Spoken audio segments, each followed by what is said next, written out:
السلام عليكم ورحمة الله وبركاته. ازيكم عاملين ايه؟ يا رب تكونوا بخير. اللهم صل وسلم وبارك عليك يا حبيبي يا رسول الله. النهارده بقى طبعا اليوم كله كان ساقعة، كان يوم ممطر ومشمس ورعد وبرق وغريب كده. كله على بعضه بجد، كان يوم غريب جدا. سبحان الله قادر على كل شيء.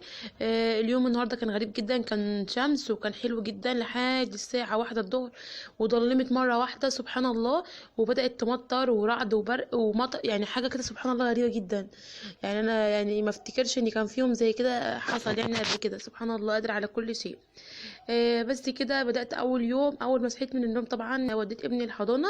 طبعا كان الفترة دي كلها مكانش في حاجة الحمد لله. الصبح هي بدأت من الساعة 1:30 2 كده، فالحمد لله قدر الله ما شاء فعل. زي ما انتم شايفين كده، أول حاجة وديت ابني الحضانة ورجعت تاني قلت أعمل كوباية نسكافيه. وبعد كده بقى ايه، جيت بقى عشان على ان انا انزل اجيب اي اكل ولا حاجه. طبعا ما عرفتش، فقلت اتصرف باي حاجه من البيت. طبعا ست الشاطره، الست المصريه الاصيله تعرف تتصرف في المواقف اللي زي دي. ففتحت طبعا زي ما انتوا عارفين الفريزر، قعدت ادور ايه اللي اعمله، فلقيت كيس كبد وقوانص. قلت مدهش، يلا نطلعه ونعمله النهارده احسن مما فيش، ونشوف هنعمل ايه تاني النهارده. اللهم صل على سيدنا محمد. احنا لو لاحظتوا ان انا بعمل كده قوانص كتير، احنا عندنا بنحبها جدا. ممكن بنحبها اكتر من الفراخ واللحمه، وان احنا نطبخ والكلام ده، فاهمين ازاي؟ فبالنسبه لي اكله سريعه واكله احنا بنحبها. وكمان في الموقف اللي حصل النهارده فكانش فيه حاجه قدامنا غير ان اعملها. لقيت بقى فراخ في الفريزر، قلت لو عملتها مش هتتاكل، فقلت اعمل حاجه سريعه وفي نفس الوقت ايه تدفينا برضو، مش هتقول لا يعني. اكل سخنه وخلاص. جبت دلوقتي كده اللهم صل على سيدنا محمد بصل. انا اوقات بعمل الكبد وقوانص ببصل، واوقات بعملها كده من غير اي حاجه، بشوحها يعني كده. عملت ايه، جبت توم. التوم دوت طبعا كله مش للكبد القوانص، لا طبعا. ده اعمل بتنجان مخلل، وهاخد منها معلقه معلقه صغيره يعني للكبد القوانص. هفرمهم بقى في الكبه، وبعد كده هاخد منهم. زي ما انتم شايفين حطيت زيت وعليها بصلايه مقطعاها. ما بحبش افرم بصله الكبد القوانص، بحب اقطعها كده، بتبقى واضحه كده في الاكل، واحنا بنحبها اصلا. مش ان احنا يعني، أنا بحب اخفيها عشان تتاكل من غير ما نشوفها، لا احنا بنحبها اصلا. دلوقتي غسلت طبعا الكبد والقوانص كويس جدا، وصفيتها في المصفى، وبعد كده نزلت عليها بعد ما البصله بدات تصفر. اللهم صل على سيدنا محمد. بعد ما البصل قعدت تصفر، حطيت الكبد والقوانص، وافضل اقلب بقى لحد ما تاخد لون، وهبدا انزل عليها بالتوابل. التوابل اللي انت عايزاها حطيها. انا بحط ملح، فلفل اسمر. عندك مش كل مره بحط نفس التوابل. عندك مرقه دجاج عايزه تحطيها تمام. عايزه تحطي قرفه، عايزه تحطي جنزبيل، عايزه تحطي بصل بودر، توم بودر، كل الكلام ده يعني بتاعك انت. عايزه تحطي التوابل اللي انت عايزاها حطيها. تمام كده. اللهم صل على سيدنا محمد. اول ما تبدا تاخد اللون انزل عليها بمعلقه خل والتوابل اللي انا قلت لكم عليها دي كلها. تمام كده. وطبعا معلقه الثوم هحطها دلوقتي معاكم بعد ما افرمها. انا حاطه ثوم وعليه قرن فلفل رومي.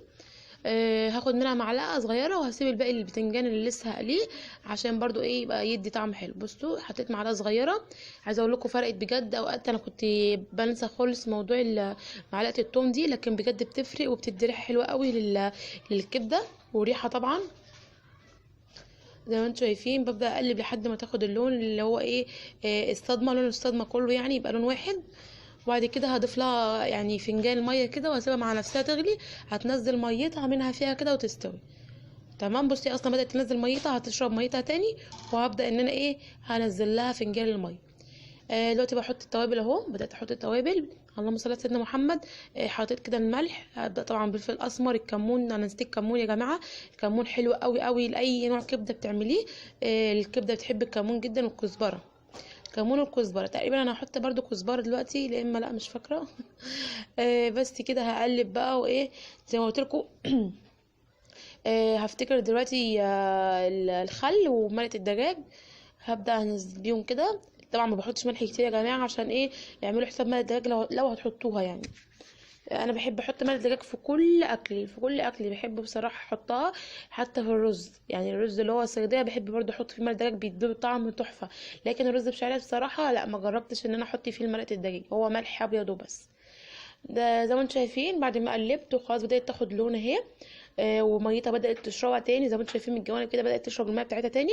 هنزل عليها زي ما قلت لكم اهو بفنجان ميه. بس فنجان كبير شويه عشان احنا بنحب فيها الصوص بيبقى كتير، ما بحبهاش ناشفه. بس كده زي ما انتم شايفين هسيبها مع نفسها تستوي، وهنروح دلوقتي نعمل مع بعض حاجة حلوة تعجبكم جدا. الخيار المخلل. بجد عملت شوية خيار كانوا تحفة تحفة تحفة. كنت في السوق ولقيت الخيار اللي هو قد الصباع كده، قد صباعك بالظبط، يعني مش حاجة كبيرة بقى ومجعلسة كده لا، حاجة قد صباع الايد بالظبط، ورفيعة ورفيع مش تخين. بصوا بوريكم شكله عامل ازاي، جميل جدا. زي ما انتوا عارفين شفتوا معايا كنت عامله الزيتون المخلل وبدات فتحت عليه بعد شهر ونص تقريبا، طول معايا اول مره دي كانت المره اللي فاتت فتحت عليه بعد شهر. لقيته لسه ممرر لسه ما استواش، فقلت ايه اول ما يستوي بقى نعمل ايه نعمل احنا ايه مخلل تاني يبقى جنب الاكل وكده. بس عايزه اقول لكم والله العظيم طلع تحفه، جربوا الطريقه دي هتعجبكم جدا وسريعه جدا. انا من تاني يوم يعني قعد يومين بالظبط وفتحت عليه، والله العظيم فتحت عليه طلع بصوا جميل ومقرمش وطعمه جميل جدا، والثوم كان عامل له طعم حلو برضو. عملت ايه بقى، اللهم صل على سيدنا محمد، جبت كيلو الخيار ب5 جنيه. كل الفرح اللي انتوا هتشوفوه النهارده دوت ب5 جنيه بس. انا جايبه اعمل علبتين مخلي الخيار ب5 جنيه بس والله العظيم. الخيار لقيته حلو في السوق اللي هو الصغير ده، ما بستغل الفرصه لما بلاقيه صغير كده بحب اجيبه للمخلل. فجبت كيلو. زي ما انتوا شفتوا كده غسلته كويس وفتحته بقى من الجوانب، فتحته مش قطعته، يعني بقيت اشق كده شقه كده صغيره من الجناب كله زي بعضه. وجبت قرنين فلفل حابينه حراق مش مشكله، القرنين دول كانوا خاليين الخيار حراق مش ان هو بارد، ما يغركوش ان هما اتنين بس، لان انا اقطعهم حلقات دلوقتي. تمام زي ما انتم شايفين جبت طبعا لتر ميه، حطيت عليهم كده ملح على حسب ما انت حابه الخيار يبقى دلع ولا حادق. انا بحبه نص ونص، حطيت تقريبا 4 5 معالق ما خدتش بالي. وطبعا ما حطيتش خل. الخل بيهري المخلل، ده اللي لاحظته لان كنت بحط خل في كل المخللات. فعلا بيهري المخلل، وبالذات الخيار ملوش روح لانه بيستوي بعديها بيوم او بيومين، فبلاش منه الخل. تمام بعد ما حطيت بقى رصيت كده حبيت ان انا ارصه زي بتاع المحلات كده، اجيب البطرونات الصغيره الازاز وايه وافضل اوقفهم جنب بعض كده، وقطعت من فوق الوش الفلفل حلقات زي ما انتم شايفين كده. بجد كان حلو قوي، وكنت اطلع الواحده بوحدتها كده وسليم ما فيهوش اي حاجه، والميه طبعا داخله لكل حته في الخيار، لان انا طبعا مفتحه الخيار من الجوانب مديله شقه كده من الجنب، وطبعا ايه موقفاه فالميه دخلت له كله. حطيت ايه في الميه، حطيت ملح وحطيت معلقه سكر وحطيت معلقه توم من اللي انا كنت فرماه من شويه اللي خدته للكبده. تمام التوم دوت بيديله بيحافظ عليه زي السكر كده، السكر برضو ماده حافظه. وبرضو الثوم بيديله نكهه، كانت مديله نكهه تحفه والله، مديله نكهه جميله جدا. تمام كده انا عملت مرتين ورا بعض، يعني دي تاني مره اعمل، يعني انا جبت بعد ما جبت كيلو كنت يعني انا كنت جايبه 2 كيلو، كيلو حطيته في التلاجة للسلطه قلت لو احتجته في اي حاجه، وكيلو عملته. الكيلو اللي عملته ده خلص، وده تاني مره اعمله معاكم المخلل الخيار ده، تاني مره اعمل خيار مخلل، قلت اصوره معاكم بقى بما ان طلع حلو معايا وكده. فانا عملت 2 كيلو الحمد لله اتجه الف هنا وشفا، وده الكيلو التاني. تمام كده. دلوقتي بقى احس ان الخيار مش مكفي، هجيب تاني من التلاجة. اللهم صل على محمد، لان انا عامله علبتين فما شاء الله ايه محتاج اكتر. دلوقتي هجيب كام خياره من التلاجة اغسلها وهبدا ارصهم عشان ابقى موقفاهم زي اللي في العلبه الازاز كده. زي ما انتم شايفين غسلت كام خياره وجبتهم وهشققهم دلوقتي، وهبدا ان انا انزل عليهم بالميه. الميه يا جماعه تاني فيها ايه، الميه فيها ملح حطيت 4 5 معالق ملح على لتر ميه، كفى معايا كيلو الخيار كله. تمام. حطيت مع لتر الميه عليه معلقه توم صغيره، عليه معلقه سكر صغيره، وعليه 4 5 معالق ملح على حسب ما انت عايزه الخيار يبقى حادق ولا يعني نص نص. اللهم صل على سيدنا محمد. بعد كده اوقف بقيه الخيار كله، بصوا بقيت اوقفه ازاي، والماء بقى واصله من تحت لحد فوق فمغطياهم كلهم، والشقه اللي انت عاملاها من الجنب دي بتسوي اكتر من جوه، والثوم بيسرع اكتر معاك التسويه. تمام وبيخليه يدي نكهه جميله جدا. والفلفل ده اختياري، انا حطيت كده قلت انكيه بس فعلا طلع معايا حراق ما طلعش بارد. تمام.